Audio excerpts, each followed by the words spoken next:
My name is Corwyn. And my name is James. And this is This Movie's Gay. Actually, we haven't done a coordinated This Movie's Gay since the first episode. Wait, we really don't? No, it's usually just one of us saying it. Okay. Also, instead of saying, and this is This Movie's Gay, say welcome to This Movie's Gay. Okay. It's a punch up, baby. Okay. But guess what? We're here. We're already here. He's queer. Get used to it, bitch. Thanks for that. Today, can we start calling our fans bitches? No. Hey, what's up, little bitches? No. Can we call our fans the little cucks? No.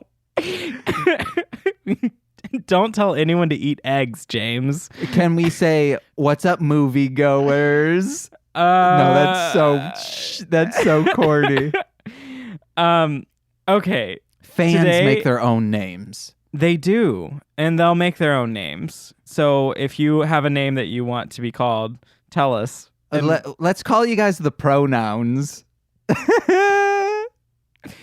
Okay, today we watched a doozy of a film.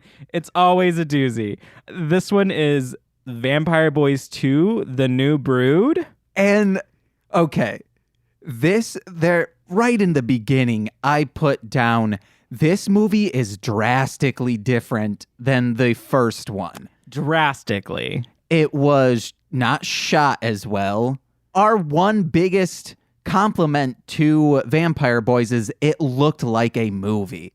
Correct. This one looked like an indie movie. It looked like something that should go straight to Vimeo. However, Gay Bed and Breakfast of Terror, that's on Vimeo. Check that out. That's a solid top 10 movie. I will not account that as one of my top 10 movies, but still watch it. I have an idea for episode 10. Once we have a movie, we have 10 movies, and then we do our top 10 of those movies.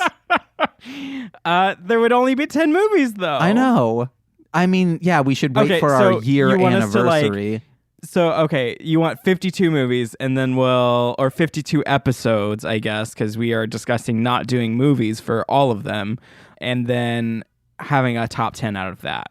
Or I think Gay Bed and Breakfast is going to be your number one, just regardless. No, I think it would be number 2. All Cheerleaders Die. Oh, yeah, you really did love that one. Yeah, that is a fantastic movie. If you guys haven't seen it, my pen just dropped. I'm like a late night talk show host throwing his pens around all the time. Because I think it happened last episode of this. I don't know. I do many podcasts. So many. He throws his pens all the time. By accident, though. But Gay Bed and Breakfast of Terror, it would be one of my favorite movies. In general, it was so fun. I am glad you enjoy that. I'm glad that you chose that. I'm keeping that I want that in there. Okay. James has been editing out the and we have been discussing it. Until 45 minutes in, I give you that much.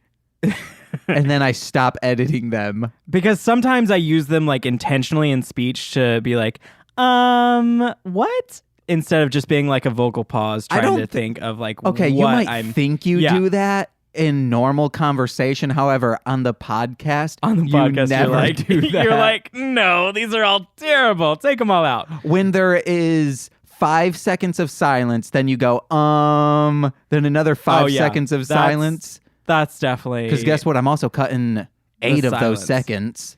Yeah, that's very accurate. I told TC that I would like to show my co-hosts the editing process. Just you guys sit there with also headphones on to see how much work I am actually doing on these.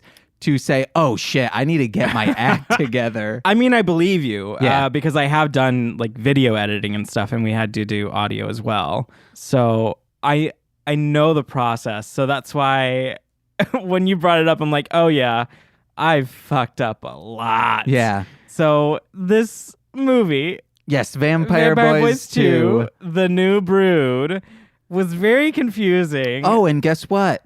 A lot of them are brand new. The only character from the first one that we spotted was Tara Tara.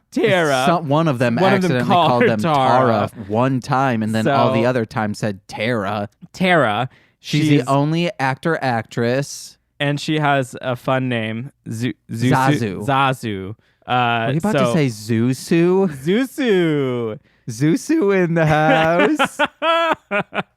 We've discussed I am bad at names, and that's why we had Detective Final Boy and like those names, which we've stopped doing. I don't have time to do that, guys. Also, these other movies ended up becoming very either quality or they're not quality. They are hard to follow. So if I was making up new names for people, I would be completely lost. Like on this one, I don't know any of the other brood. I don't know their names. Hey man, that emperor's got to get his new brood. So we will have to make fake names for the new brood. Which one of them is David Sapp from Tomorrow's Nobodies? There was this show called Tomorrow's Nobodies. It was a cartoon, then it transformed into David Forgets. They do animation a lot. So David Sapp looks very much like the dude who had little sideburns and could control minds. The future teller boy. Yes. I just had him as Future Boy. Okay. David Sapp. That would be harder for me to remember. So you'll call him Future Boy. I'll call him David Sapp. David Sapp. That's who we're talking about. The weird one that had very interesting style choices. Yeah, and he had those wristbands with the studs on it. Yeah. That my sister would have worn. Yes. And they were even in the vest with nothing under it for a while. Which is a switch up from the first ones. There were so much more shirts in this movie compared to the other. However, this one had a lot more dick. A lot more penis. Yes. So just right off the bat, to pay attention to this movie, well, don't pay attention to this movie, but to note about this movie is that there is a lot more penis. And then there's also some like cringy moments with the penis. So it gets a little into definitely, I mean, it's not safe, but it gets into territory that's like, oh, this is uncomfortable. Non-consensual. So it could be very triggering for people. So just note that before you decide to watch this movie.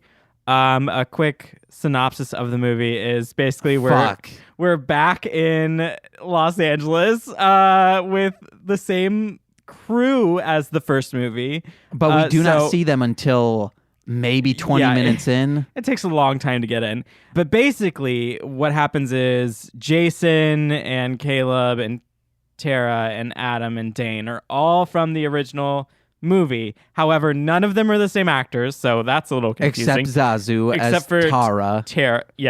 Tara. And then, see, I did it, but mostly because, we have this new vampire show up, and they're just like starting this fight club kind of thing to get new coven members. They're trying to start a big old coven to start a war with Jason's coven. And it's just a really messy kind of plot. And then basically at the end, that's pretty much what happens.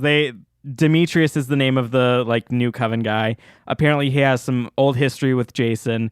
He comes in, they steal Tara and like turncoat her, and they try to kill Caleb, and then it's a happy ending, I guess. And I started watching Power Rangers Ninja Steel, which is quantifiably within fandom the worst seasons. It's Super Ninja Steel and Ninja Steel. And I just wanted to watch it to see, okay, why are people really pissed off about this show? I started watching it and said, fuck, if I were a kid, I'd be lucky as hell to see this show.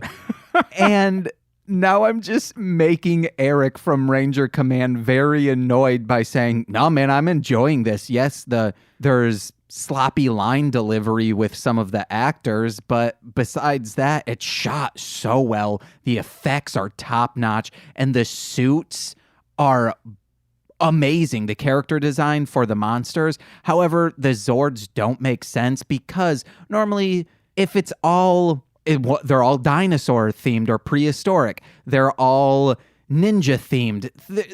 They have these themes going, but this one, there's a giant robot one, there is a dog one, a dragon one, and I think a train.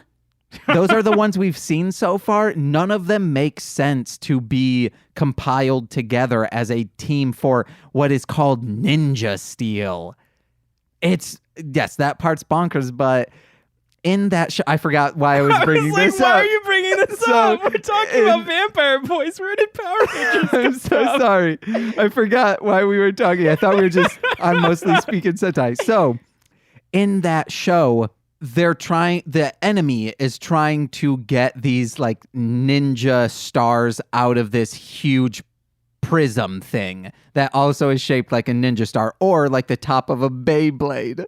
And the thing is, two villains are fighting each other in order to get this power. And each time they try and get the power, they fail. So it's very much like their fight club on this movie because it's two people trying to fight for immortality of being a vampire in this coven, much like Power Rangers Ninja Steel. Yeah, the whole point is Demetrius is like, oh, I want you guys to fight, and the strongest one is going to get turned into a vampire, and the weak one dies.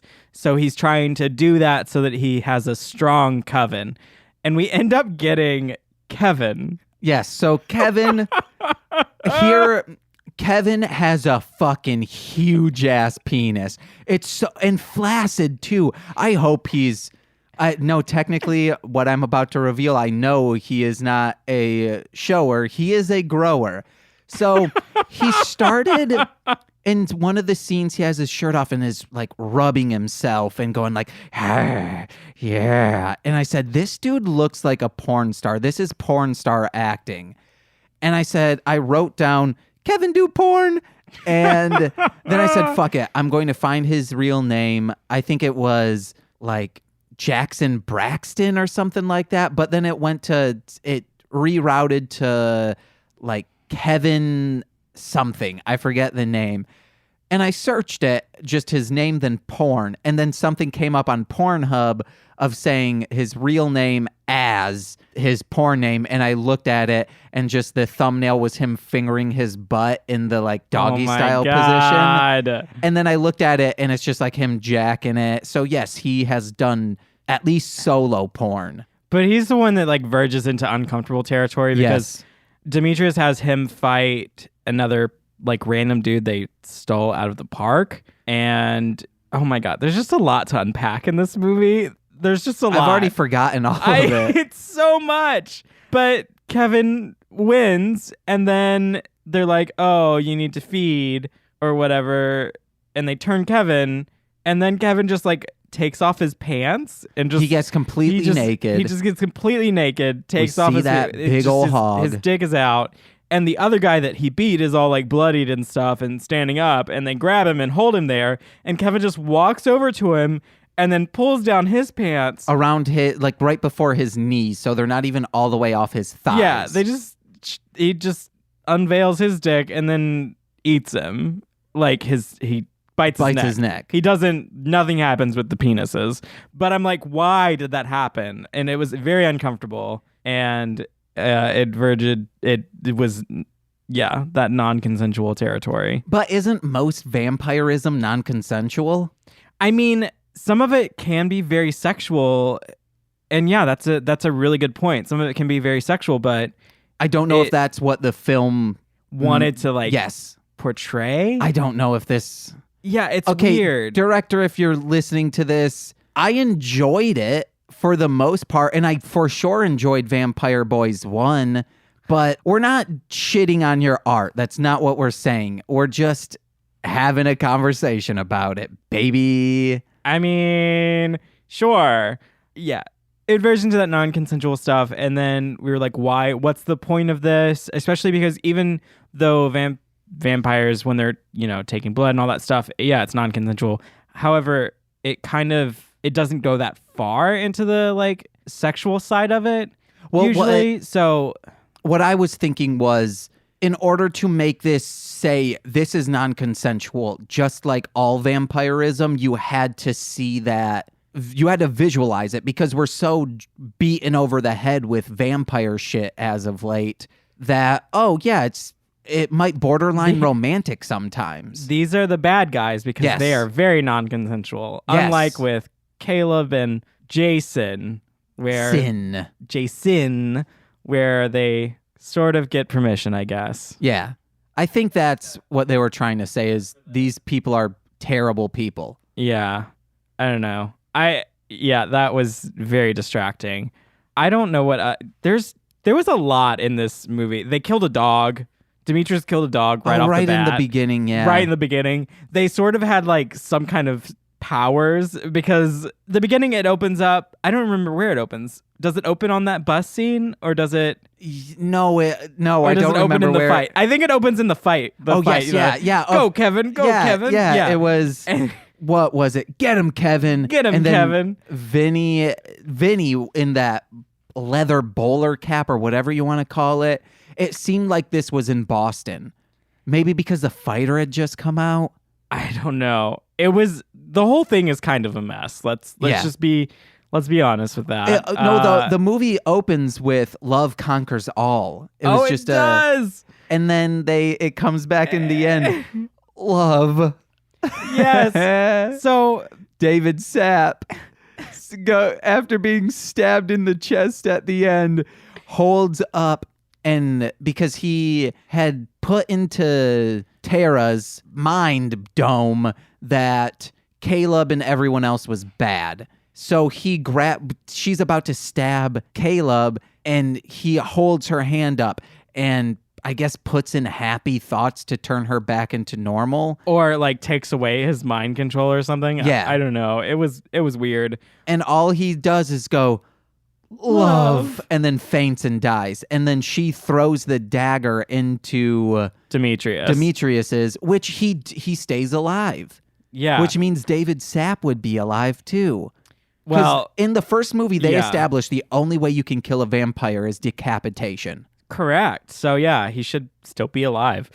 They also like before they didn't really have. Did they have weapons and things in the? They had a shovel. They like decapitated with a shovel. But we did see that they were immune to bullets and things like that. So there's a little like, wait, if they're immune to bullets, why are they not immune to a shovel? So. Well, I think because he quickly pushed it out Wolverine style. You know how Wolverine like. His body forces out bullets, doesn't it? I mean, yeah, because he doesn't have titanium skin. He's just, we don't really know. You know when...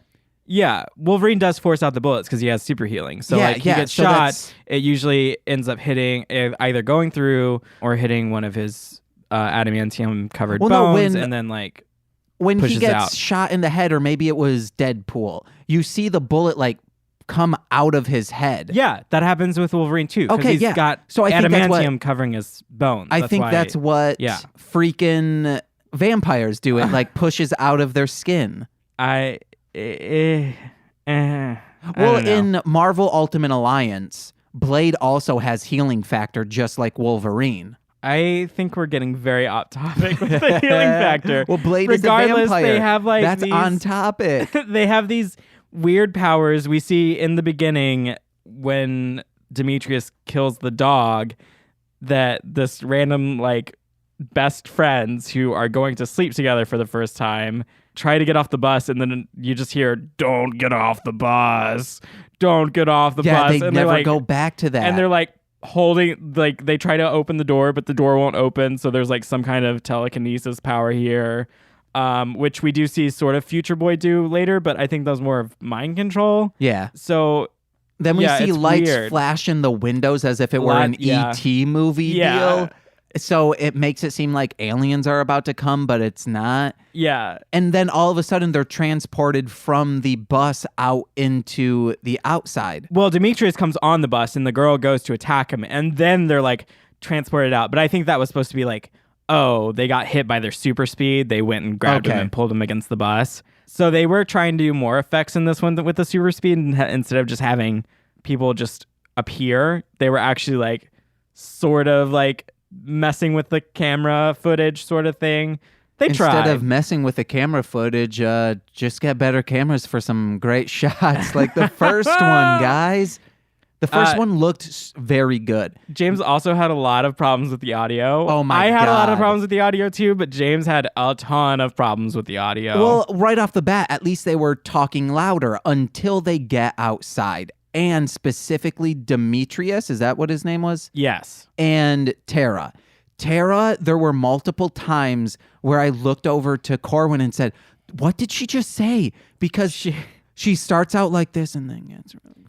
As far as like her acting goes, in the beginning, I was like, I sort of like it. Like she's doing fine. She's doing a lot better than the other ones because she's not stumbling or having like weird vocal issues. But then as we get further in, she's just on the same level the entire time. Yeah, and so she drags off so much with so vocals. quiet. And do you see how I'm talking at the same exact volume this entire time? That's how you should be doing this.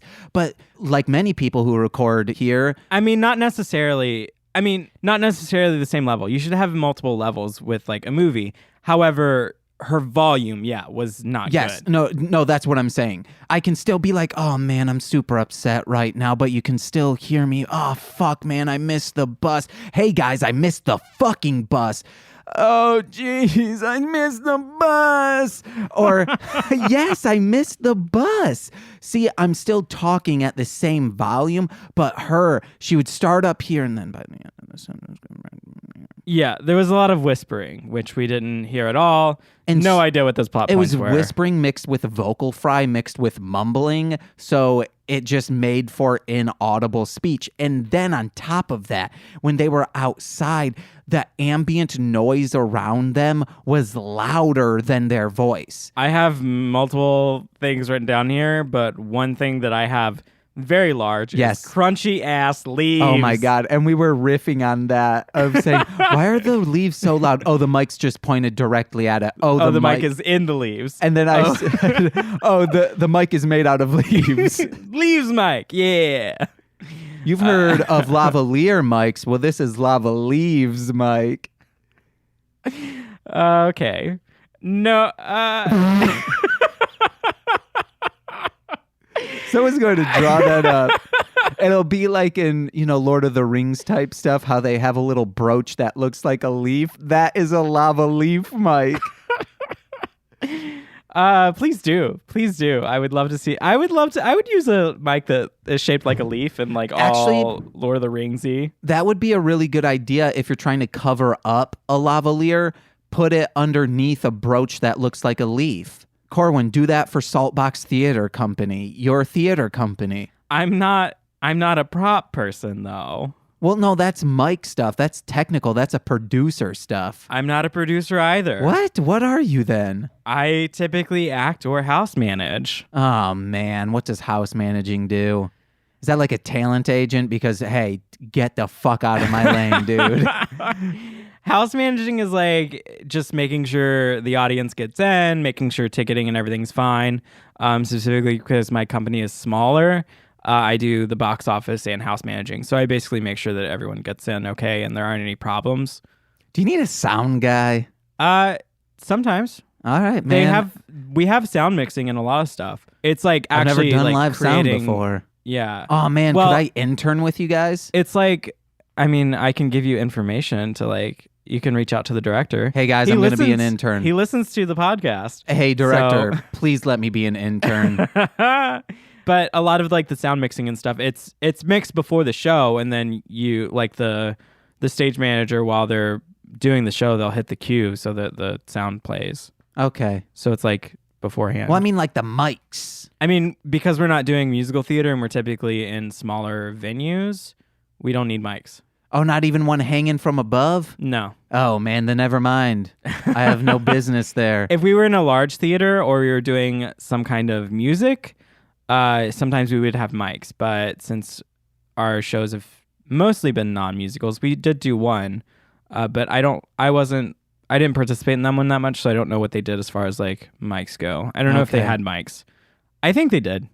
Can I be like an opener for one of these theater performances? Wait, you just want to do a performance before the show? I don't...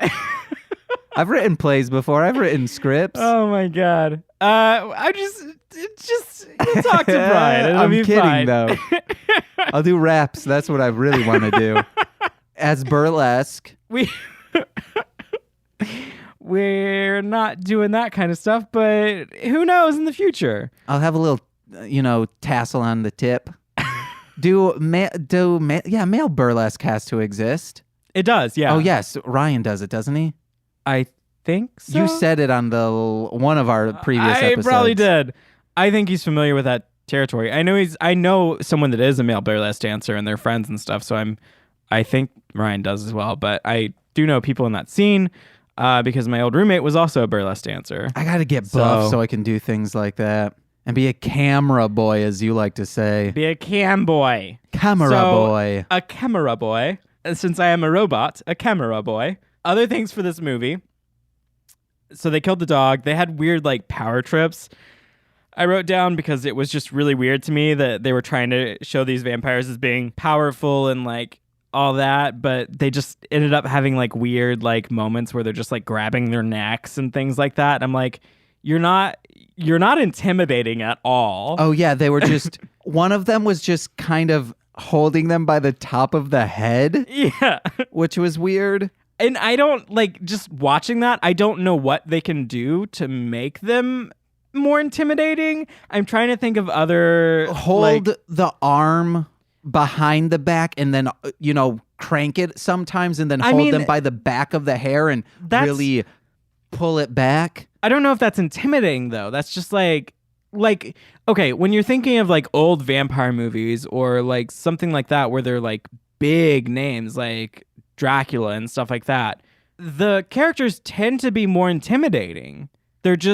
They have a presence about them. Oh, no, that's the issue. None of them have any sort of presence. And I, even if they just have a bunch of blood everywhere and someone's holding a head, I still don't think they have much presence. Vampire Boys 3, a holiday special. They'll have tons of presents. Okay. Lots of presents from Santa. It's just a lot of beavers. Is that what the guy said? Oh, yeah. He said, I eat deer. No one can sustain off from that. Well, I have a beaver here and there, which he was talking about that puss. That guy was he was technically, I guess, a fledgling, which we found out if a vampire is turned and they don't eat a human at all or have human blood, they're still a fledgling. So that guy was a fledgling and he owned a business. He said, I'm a businessman. I run a business. And he was my favorite character. He was very interesting, but he apparently knew Demetrius from before and just wasn't part of his coven or something like that. Well, we don't really know. Did he turn Demetrius, or did no, Demetrius I think turn Demetrius him? might have turned him. Okay, that's what... Or, no, I think that was his cousin. Oh, maybe. They maybe. Yeah, it was his cousin because he's like, oh, my cousin, he's still a fledgling. Yeah. But as far as the timeline and plot of this goes, there was one glaring error that I was like, what the fuck? Yes. So Demetrius, they keep saying, oh, you're not 100 yet. You need to be more focused on finding the one instead of trying to take revenge against Jason. And then later, Demetrius explains that he was turned by Narvin or Niren or whatever his name is, the elder vampire. Who is handsome in the first one. I'm pandering now. He's pandering. He was, though, very handsome. He was dapper, too. So Demetrius is turned by Niren or whatever, who also turned Jason.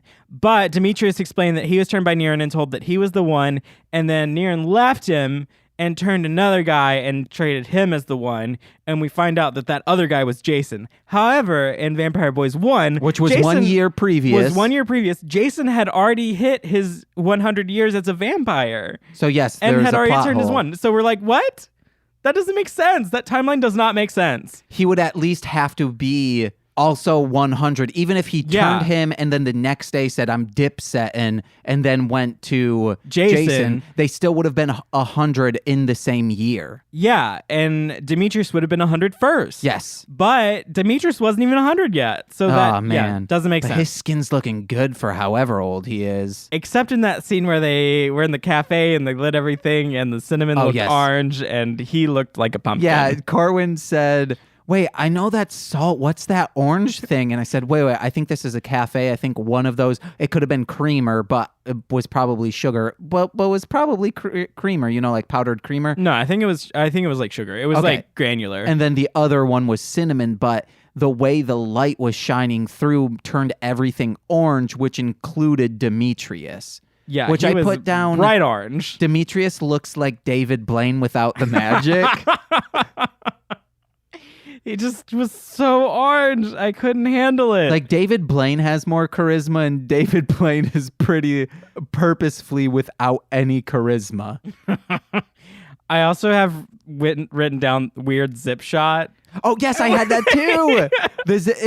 I have 2 it's stars. It's your favorite vampire. It just shows like his abdomen, and he's like zipping up his. For not even 1 second, they went to that for some weird reason. It's just like zip. Real quick. It looked like in a comedy where they're suiting up and it goes like zip, zip, zip. But it would show multiple it would show, like, things. Their arm putting on the bracer, zipping up the boots like that. It literally did look like that. Except just one of those shots. Just one of those shots. And it's his hoodie. Yeah. It's fine. I also put down Frank came and watched with us, which is something he rarely ever does. He came up and snuggled us like a little cutie boy. Except he's an old man. He is like 68 in cat years. I also have that Demetrius has a lower back tattoo. What was his back tattoo of? I have no idea. It was a quick shot, but we were like, oh yeah, he got that lower back. So there was a girl in my high school, and this relates to Kevin's tattoo of Superman with wings. Yeah, Kevin, which we said had a lot of potential. Yes. So there was a girl in, I think, 9th grade who had a tramp stamp in my high school of the Superman symbol right on her lower back. And you could see it all the time because she would wear almost midriff. So, and that girl was constantly saying she wanted to get pregnant as young as possible. She wanted to be a mom. I think her mom might have left the family. So that might be why she wants to say, I'm going to be a great mom and going to be one soon. I will not say this person's name, but if you're from my high school, you probably know exactly who I am talking about. Like in 8th grade, she had pictures on MySpace of her in a thong. She was trying to get pregnant real young. People have life goals. Yeah. That was hers. My life goal is to never get pregnant. I think you're good. Yeah. I think you're good. Corwyn's pointing at his face and smiling. Because I said, I just left it. Anyway, the only thing I have left is at You're the done end. with your fucking notes? Yes. Oh, man. Well, I have like a bunch of notes together. I just said the ending is confusing. I don't understand it. But I also have, you mentioned it, Demetrius wasn't invited in. Demetrius just shows up at the house and is there after they find out that Tara is a turncoat. So Demetrius is just there, and they're like, "Oh, he wasn't invited in." But also, it's a house full of vampires, so does that rule apply? I think it does, because in In the Shadows, I think it was called. It was a comedy vampire movie. I think they also had to invite another vampire in, but it's also a comedy, so I don't know. Well, I know in like, I think vampire Tara invited him in. Yeah, she would have, because she was being mind controlled by Future Boy. David Sapp. I also have that at the end, after they capture Caleb and all of that, Dane and Adam are nowhere to be found. And Demetrius is like, where are the others? And they're like, oh, they, got ahead of us. We don't know. They weren't there. Blah, blah, blah. We were only able to get Caleb. Blah, blah, blah. And then just suddenly it like turns, and then Dane and Adam appear, and he's just like, here we are. And it's Adam with this just big ass sword. Yeah. I was like, yes!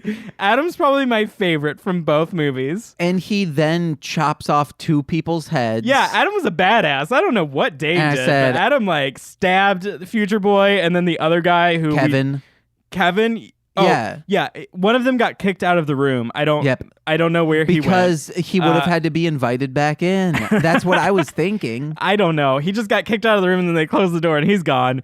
But Adam just like straight up stabbed Future Boy, and then also stabbed Kevin and then took off his head.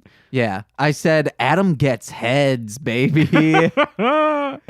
Adam was probably my favorite character in both, just because he's like the unassuming one. And then like in the first one, he has that nice moment where he's like standing over and protecting Caleb and Tara at one point. From or Logan? whatever. Yeah. Okay. He's like, yeah, there's one point where he's like holding Caleb up and like protecting him. And then in this one, he just comes out with a big ass sword. Here we are. Yes. And that fight scene was so hectic. Like no one choreographed that is also what I have written on. I mean, it was choreographed in a way. It just wasn't done well. Yeah. It wasn't like where we've got Marvel's The Avengers or Age of Ultron or whatever, where we're in that circular thing. I haven't seen like it. panning around and we're seeing different heroes do different things and hitting things, and it's an awesome fight scene where you're like, oh, cool, that's all awesome. They're all doing things, and you see different little stuff happening in the background. It wasn't like that. It's just like a mess. It's like a high school fight. Yeah. That's what that was. And that's the end of my notes. I love seeing old high school fights from people when I was in high school that would post on YouTube and stuff, and then the principal would have to say, you have to take that down. They'd say, old man, you ain't got no jurisdiction on the internet, bitch. Also, how do you know I put it up? Well, we know you go by Edgelord 666. That's a great screen name. Whoever has that, good for you. Someone has that. They do. That's not even contested. I should see if that is a screen name on Twitter. I'm getting Edgelord 666. Okay, so I'm going to rattle off my notes. When they start going into the bus, there's a sign that says Income Tax Notary Public that I laughed at. The lady screamed, which I was surprised. No one in the first one went above a just normal voice like this, which was a good. No, the first one's 100% better. James did not like this one as much as the first one. The score is so much louder than everything, but I think I know why. They might have been putting the score to mask the background noises that were happening. That makes sense, but also doesn't make sense. I just love when they would like go from one character to another, the background noise would drastically shift. Yeah, I have one somewhere on here. One's lawnmower, one's not lawnmower. Yeah, so it's lawnmower and dogs. Then once they go over to another person, there's no lawnmower, so no bass rumble, and it's just birds. And then there was another one. Oh, the cafe. It pans on one of them, and there's talking in the background, and then it goes to the other one, and there's nothing, just silence. That's why you got to get room tone, guys. Yeah, edit that in. That's what I do. Room tone. People are like, oh, you want to know what James's quality isn't that great? I do hear a little hiss. Well, guess what? I add in that hiss because it makes it sound like we're not in a vacuum. Baby. We like being in a vacuum, no. No oxygen. So we're dead. Bad. Yeah, I know. Oh, it's so bad on the ears. Demetrius is very quiet. I said strangers. Okay. So which is fucking weird. So they find the two people on the bus and they're best friends, and they want them to fight to the death to see who becomes a vampire, but they didn't want to do it because of love. So Demetrius said, hey, go find new people. And this time find strangers, 2 strangers. Well, one, we see 2 people on a bike hanging out, and then 2 people running together. These are not strangers, but then I put down, I said strangers, not a tag team match. Because they still found people who weren't strangers. Yeah, they 2 guys that were like, they were coworkers because they mentioned taking the day off of work so that they can sleep together. And then he ran and then just trips, and we don't see what he fell on until they zoom out, and he fell on workout equipment, and it went right through his neck. Yeah, he runs away. He's like, I'm not going to fight. And then he runs away. None of the vampires do anything. He just straight up falls and impales himself. Yeah. And we're like, which we only hear it. And then they're like, oh shit. And then we see it. It's like, that was very unexpected. It's like, yeah, it wasn't expected for us either, but Not a lot in this movie was expected. When we see David Sapp try to grab those guys, they insert like a hawk or eagle noise. And it was so weird. Park. Yeah. We have, or it might not have been, we don't know, the background noise by the river. Remember that? It was so overpowering. You could barely hear anyone's. I would like to get the sound file for this movie and see how large the waveform for just the background noise, and see if it even, the voices even get above that. I think some Foley artists would enjoy this movie a lot because they can just go in and get some noises. Oh yeah. They're like, we need some crunchy leaf noises. Got them. It's like, dude, whoever was working sound should have said, hey, you cannot move around. Move your hands and or body. just like rake. Just rake the area. Like our president says, you should be raking those forests in LA. Ooh, dude is dumb. Did you see that? No. Yes, he said like the forest should be more maintained to prevent forest fires. I think he said you should rake the forests. And then he immediately defunded EPA? Yeah. Wait, hold on. I need to make sure I get this right. I'm for sure he said you should rake this. Vampires for me. Trump. You should just go through the rest of your... I did RA. Yes, Trump says raking forests could help prevent forest fires. You heard it, folks. Who's going to rake them? You're not. You want to spend so much money on bullshit stuff and not things to help prevent forest fires like you want. God, he's and I'm so glad that I can openly talk about that and have no fans of this podcast come after us. Yeah, if you're listening to this podcast, which is about LGBT movies, I mean, there are probably some gay Republicans out there. Oh, there definitely are. Oh, man. They exist. I don't acknowledge them, but they exist. Oh, man, guys. We've been on those Reddit communities. Whoo! Okay, the rest of your notes. Kevin is handsome and hung. He had... You mentioned like a couple of people, and then I mentioned someone. Yes, he looked like Ryan Gosling and Chris Pratt. Who's Ryan Gosling? He was the guy on The Notebook? La La Land. Oh, yes. The Notebook, yeah. Those two mixed together, that's what he looks like. I thought every once in a while there was a little bit of that Cody Fern in there too. I don't know who that is. He played the Antichrist in the new American Horror Story Yes, season. I haven't seen that. So I don't like that show anymore. I will show you a picture of him and you'll be like, oh yeah. Yeah, sorta. It's gotten way too gross and no thank you. I mean, this movie was also kind of gross, so... Not as gross as... Remember Roanoke, how far that went? I didn't actually watch that one. I stopped at the clowns. Oh, yes, that is the last full one I saw besides Roanoke. Roanoke was very good. I saw like 3 episodes into the clowns and was like, nah, I'm done. I can't do this. Roanoke, there are like intestines falling out. I think it happened right after The Walking Dead, the Negan thing, and FX probably realized, oh, wait, we can do that too? All right. And just got super gory right after The Walking Dead debacle happened. Which I haven't seen that, and I don't plan on seeing it.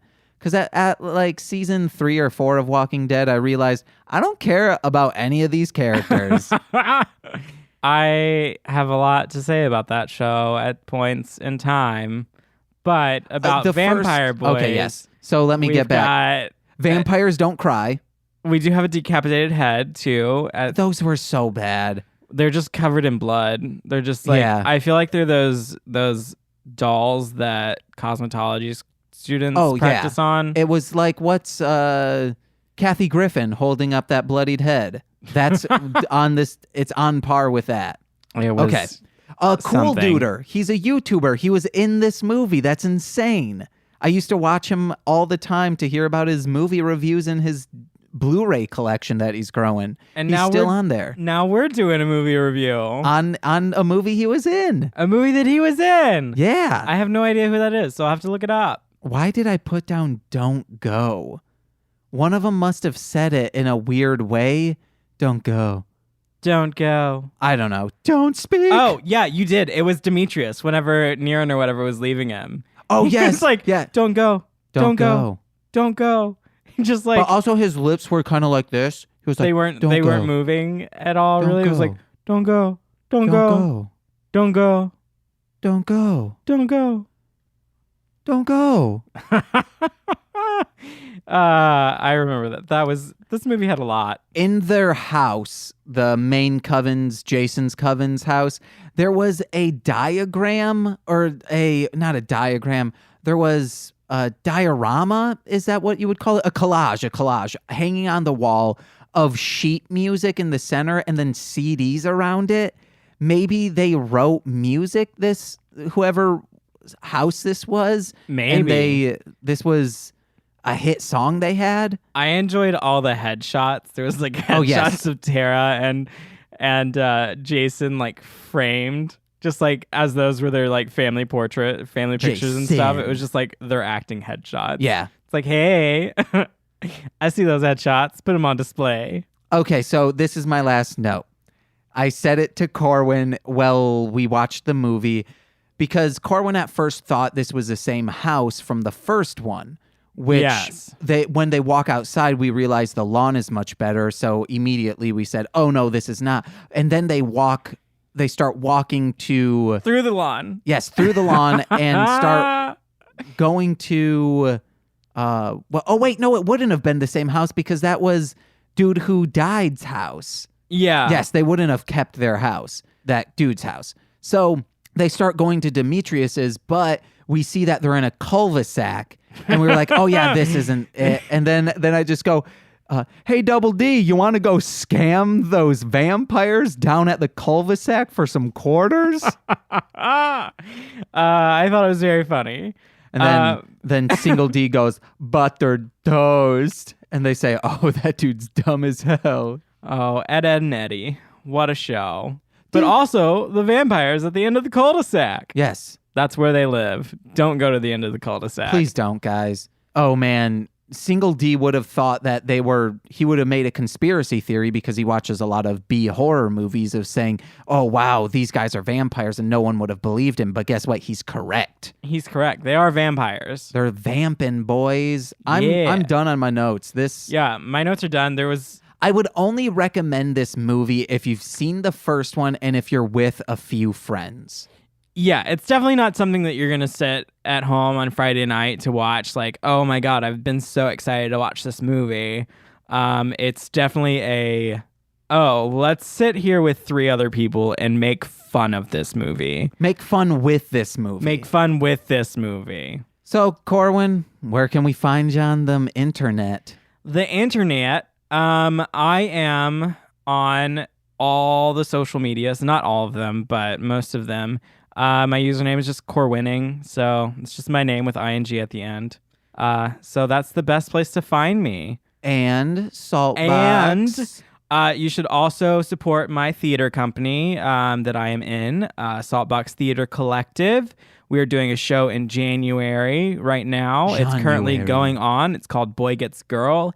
It is sort of a thriller kind of thing. It's kind of cool. It's a really, really, really good show. And it delves into this thing about consent and stuff that we sort of mentioned about this movie.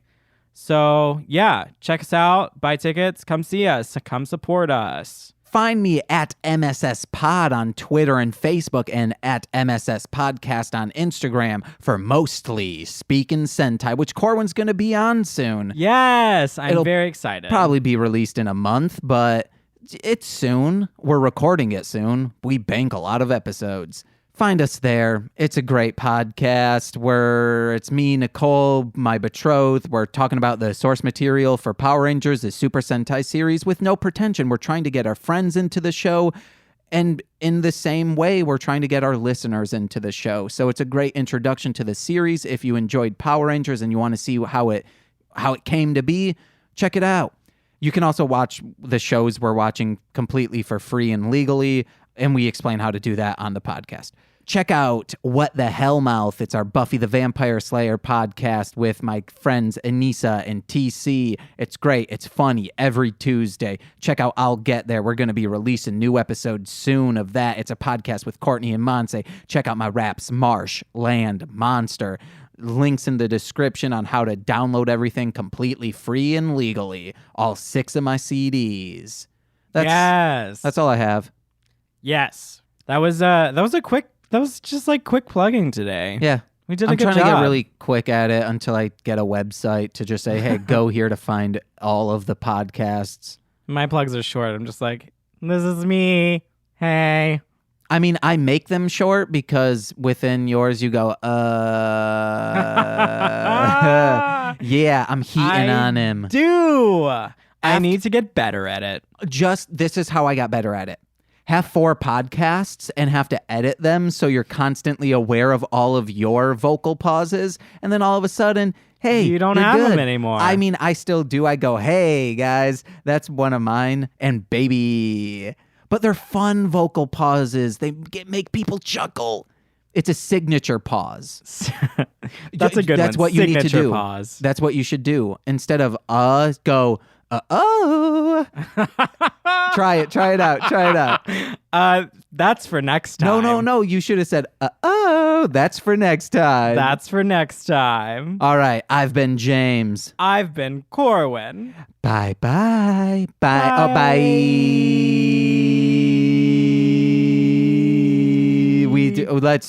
Let's try one more time. Good. All right. Okay.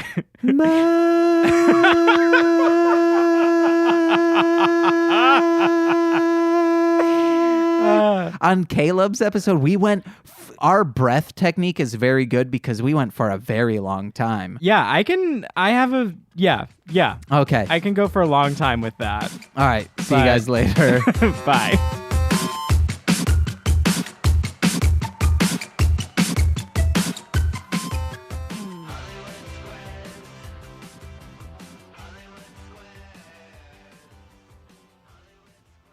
Hey, everybody. Thank you for listening. This is Corwyn. And my name is James. And we're watching a doozy of a film today. Okay, It's always a doozy. You also fucked up the intro. I did fuck up the intro. It goes, hi, my name's Corwyn. Shh. And then you go, my name's Corwyn. My name is James. And welcome to This Movie's Gay. Okay. But my name is James, actually, guys, please. Let's start this over. Wait, do you really want to? Yeah. Okay. Let's just... That was so bad.